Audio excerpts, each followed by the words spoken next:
Thân chào các bạn, Bông Sen yêu thương trở lại chuyên mục Không có gì thần bí cả với tập số 11, ghi lại cuộc trò chuyện giữa thầy và một người từng mắc bệnh nan y, nay đã được thầy chữa khỏi. Cũng như hàng ngàn trường hợp khác đã tìm được sức khỏe. Câu hỏi lớn mà nhiều người vẫn luôn trăn trở đó chính là: vì sao tôi lại mắc bệnh mặc dù tôi luôn sống thiện lành, thường xuyên làm việc từ tâm và luôn giúp đỡ người yếu thế? Trong các tập trước, thầy đã nhiều lần chia sẻ về nguyên nhân gây bệnh và cách chữa trị. Còn tập này, thầy mở ra một góc nhìn sâu sắc. Bệnh tật đôi khi không chỉ là một hệ quả của sự mất cân bằng thân tâm, mà đó là trải nghiệm giúp cho con người làm nhẹ đi oán hận và nghiệp chướng từ muôn kiếp trước. Vậy những trải nghiệm sinh tử ấy mang lại giá trị gì cho cuộc sống hôm nay? Xin kính mời quý vị và các bạn cùng theo dõi cuộc trò chuyện giữa thầy và người bệnh để cùng suy ngẫm và cảm nhận thông điệp ẩn sâu trong hành trình chữa lành ấy.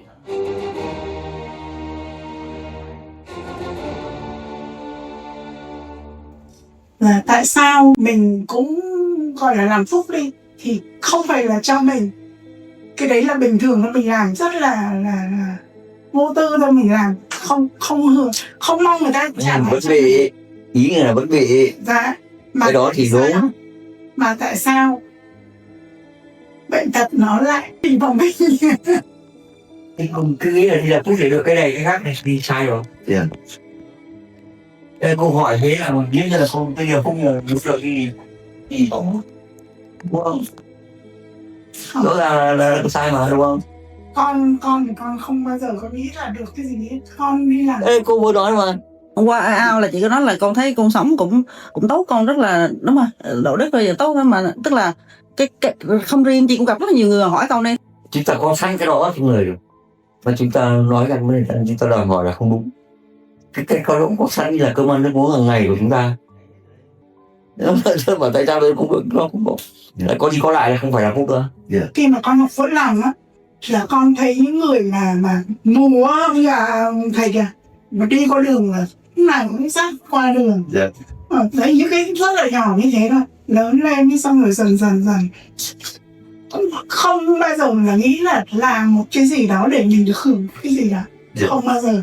Yeah. Nhưng mà bữa nay này mọi người mới nói là phải giống như là mở rộng ra. Yeah. Đi làm không còn gọi là từ thiện, là chăm sóc đến đi làm phúc. Nó đơn giản thôi. Thì một chân lý mà người ta vẫn hay nói là gì? Làm phúc được phúc. Chỉ có thế thôi. Và chúng ta cứ đi làm thôi. Vì chúng ta có sẵn cái đó rồi. Có điều chúng ta có dùng cái không thôi, đúng không? Đúng không? Thế cho nên con biết mới hỏi thầy là tại sao mình cũng gọi là làm phúc đi thì không phải là cho mình, cái đấy là bình thường thôi, mình làm rất là vô tư thôi, mình làm không mong người ta trả lại. Vẫn bị ý nghĩa là vẫn bị dạ, mà cái đó thì đúng. Cái quan trọng quá khứ chúng ta có thật ở trong quá trình trong họ ông ca chúng ta có nhiều mâu thuẫn mà gây ra những tổn thương mà đời sau con ta phải chịu. Thì cái đòi đó nó có thật. Cô nghĩ thế nào? Nhưng nó phải đòi đúng người chứ. Cô là cái thứ tốt nhất trong cái họ đấy, nó không đòi cô đòi thằng nghề lú à? Cô thử đi ra thì cô phải ý thức là gì? Nó đòi mình là cái chuyện là gì? Thằng mình là cái thứ đáng lo. Nên vậy ý thức về đó là chúng ta sửa dần đi để đầu khi rằng cái con cứ nó giảm bớt cái nặng. Không cô mà con đó chúng ta đỡ đi. Còn cứ đi làm phúc rồi chỉ chờ được cái gì đó là không sai rồi. Vì cái vấn đề mà chúng ta bị như vậy nó có từ thiên trước. Đời trai mà đời con nước mà, đó là quy luật mà. Nếu cô đòi hỏi nữa gì nó lại chán. Được cái này thì được cái xong tóm lại lại làm nào. Nếu nó chết cái đó, nhưng ta đảo đấy lại con tôi đi về. Không chúng ta mà con chúng ta chưa được con chúng ta nhẹ cái con. Người ta có nói nhiều cái thật mà, để tướng á. Chúng ta làm mất cái đó chứ. Thì chúng ta là dân tộc luôn luôn phải cần sống mới, cái đó là chuyện mục tiêu mà các cái dòng họ mà càng bị nặng thì càng lớn. Vấn đề thầy muốn giải thích cô là điều đó. Cái kêu gào thì 70 tuổi người thân tôi tốt thế này tôi khổ thế. Nhưng người thế mà. Nhưng cái sâu ra của vấn đề là gì? Oán hận của quá khứ nó dừng lại theo góc nhìn mà đời cha mà đời sau nữa. Cái điều đó là một cái quy luật. Và người mình bị là vì sao mình xứng đáng được người ta. Rồi. Chọn mình là cái loại vàng bạc sổ đỏ. Những người nó nói như vậy nghe nốt thì mẹ lòng họ sớm hoa hai là kia nó chết rồi. Nhẹ gánh quá khứ đi, nhẹ gánh cái không mình ăn ôm. Ý thầy một cái đó. Đây chúng ta chưa hiểu được vấn đề, đang hiểu một cách máy móc thì nó không đúng. Bây giờ chúng ta mà thì càng ngày càng hiểu cái giá trị của cuộc sống. Không đau khổ nhiều, không biết hạnh phúc là gì cả. Đúng. Và chúng ta không đói rét đến mức mà như là bát cháo hành chí phèo nó mang cái ý nghĩa cực kỳ lớn. Nó sướng nó ngon. Nó có giá trị của nó như thế. Thì mình có cảm nhận là gì? Cái trải nghiệm đó nhẹ nhõm, không nặng nề. Kêu gào. Cái đó là phần chúng ta được hưởng. Càng trải nghiệm càng thích. Thế thì thực ra chịu đựng cái đó một cách rất là nhẹ nhàng, vì cái đó là một tất yếu mà chúng ta phải có để vun đắp cái sự biết và cái nền tảng chúng ta vươn hơn nữa, hiểu rõ hơn nữa hạnh phúc là gì. Đấy, một cái nhẹ đi mà. Tôi sắp chết đây, tôi đau khổ lắm, thế này các khởi khảo xuống đây thấy thẳng, đúng không? Thì chúng ta càng trải nghiệm càng thấy nhẹ, mình coi vấn đề đó nhẹ nhõm, ngay cả bệnh tật cũng thế, ý sự khỏi trên bình thường. Đấy.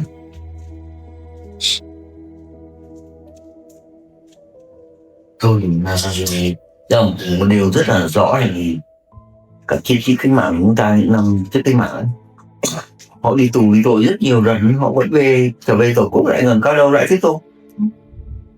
Họ bất chấp truy gian khổ, còn vào tù rất là khổ, đóng đi mở được đầu gối này để ăn uống khổ sở, nhưng họ vẫn kiên cường và vẫn không bao giờ bị khuất phục. Và khi trở về tổ quốc họ lại tiếp tục con đường của mình một cách rất đơn giản, bình thường, không có gì các sĩ, không có gì gọi là kinh khủng, không có. Đó là cái bản chất của dân tộc chúng ta, của con người Việt Nam, thế mà yên lại. Và chính cái đó chúng ta là dân tộc hiểu rõ nhất thế nào là hạnh phúc. Vì cả thế giới này có một quốc gia nào chịu nhiều đau khổ mất mát như chúng ta đâu. Nên là càng trải nghiệm nhiều chúng ta càng thấu rõ được thế nào hạnh phúc, và chúng ta là dân tộc hiểu rõ nhất chính cái đó. Và chúng ta hoài đang có giải pháp cái đó dễ, nhẹ nhàng nhất, dễ hiểu được. Mà các quốc gia khác họ làm đi. Đấy. Chỉ sao thì cái nền tảng để làm điều đó chính là đạo đức. Và chúng ta xử lý các vấn đề đó trên nền tảng đó. Chứ bình thường nó giết hại, nó quay lại nó giết lại, nó giết cả trăm lần này, chúng ta không. Cái đó mới thể hiện cái nền tảng đạo đức của chúng ta. Chứ chúng ta không phải hèn yếu, có cái đó đâu. Thì chúng ta căm thù lắm, chúng ta xử lý rất hay, rất nhân văn. Và cái kẻ xấu khi hành là họ rất kính trọng chúng ta, họ không coi thường đâu, họ rất kính trọng vì họ hiểu rõ cái vấn đề đó và họ hiểu rõ cái cách ứng xử của chúng ta, và càng ngày họ càng kính trọng chúng ta. Cái đó là sự thật đấy thôi. Quý vị và các bạn vừa theo dõi xong cuộc trò chuyện giữa thầy và người bệnh, một hành trình từ đau đớn đến thức tỉnh. Và từ những chia sẻ ấy, thầy muốn nhắc nhở chúng ta rằng bệnh tật không chỉ là lời cảnh báo khiến cho con người phải thay đổi lối sống, thanh lọc thân tâm khỏi thói quen và tư duy sai lệch, mà đó còn là một lời nhắc từ quá khứ, từ những nghiệp chướng, oán hận và gánh nặng nhân quả chưa được hóa giải. Và làm thế nào để chúng ta thoát khỏi những ràng buộc đó? Câu trả lời thật giản dị mà sâu xa: làm phúc được phúc. Nhưng làm phúc thật sự không phải là những hành động ban phát từ vị thế bề trên, mà đó là những điều sẻ chia tự nhiên, bình đẳng, xuất phát từ trái tim biết yêu thương, biết cảm thông mà không nhìn thấy mình ở trong đó. Nếu quý vị và các bạn cảm nhận được một điều gì có ích thông qua câu chuyện ngày hôm nay, hãy nhấn nút thích hoặc chia sẻ để lan tỏa năng lượng yêu thương. Và các bạn cũng đừng quên đăng ký kênh Bông Sen Yêu Thương trên YouTube để đồng hành cùng với chúng tôi trên những hành trình thức tỉnh tiếp theo. Và quý vị và các bạn cũng có thể tìm hiểu thêm thông tin bằng cách truy cập website www.bongsenilthương.com hoặc viết thư về địa chỉ bongsenilthương@gmail.com. Xin chân thành cảm ơn và hẹn gặp lại trong những tập tiếp theo của series Không có gì thần bí cả, nơi chúng ta cùng đi tìm ánh sáng của sự chữa lành thông qua những câu chuyện rất thật, rất người.